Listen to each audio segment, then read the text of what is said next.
ఒక్కొక్కసారి అంతు పట్టలేని ఆనందంలో ఉంటాం. ఒక్కొక్కసారి ఎవ్వరు ఓదార్చినా తీరలేని బాధలో ఉంటాం.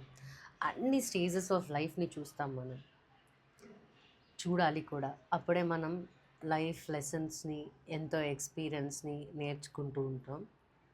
బట్ వీటన్నిటిని క్రాస్ అయ్యి ఒక స్టేజ్‌లో మనం రిలాక్స్ లైక్ యాహ్! ఇది చాలు నాకు అని ఆగినప్పుడే లైఫ్ చాలా మనశ్శాంతిగా ఉంటది.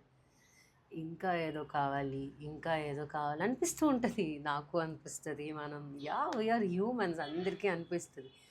కానీ అలా కూడా ఒకసారి ఆలోచించి చూడండి. నీ లైఫ్ నీ పొజిషన్‌లోకి రావటం కోసం నీ కింద ఉన్న వాళ్ళు ఎంతమంది నిన్ను చూసి ఇన్‌స్పైర్ అవుతున్నారో, అది కూడా చాలా క్రెడిటే కదా!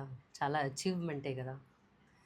ఒక సెటిల్డ్ పొజిషన్ వచ్చినప్పుడు ఆ ఒక స్టేజ్‌ని ఎంజాయ్ చేయటం, హ్యాపీ ఫీల్ అవ్వటం, నేర్చుకున్నోళ్ళు, తెలుసుకున్నోళ్ళే చాలా పీస్ ఆఫ్ మైండ్‌తో ఉంటారు. ఈ రోజుల్లో అంత పీస్ ఆఫ్ మైండ్ ఎవరికీ ఉండట్లేదు. ఈవెన్ నాతో సహా అంత మెంటల్ టెన్షన్స్, అంత mental tension related responsibilities. But still ఒక్కొక్కసారి ఉన్నదాంతో కూడా తృప్తి పడండి. చూద్దాం అప్పుడు ఎంత పీస్ ఉంటదో. ఎప్పుడైనా మీరు ఇట్లా ఫీల్ అయ్యారా? పీస్‌ఫుల్‌గా ఉన్నదాంతో? కామెంట్ చేయండి.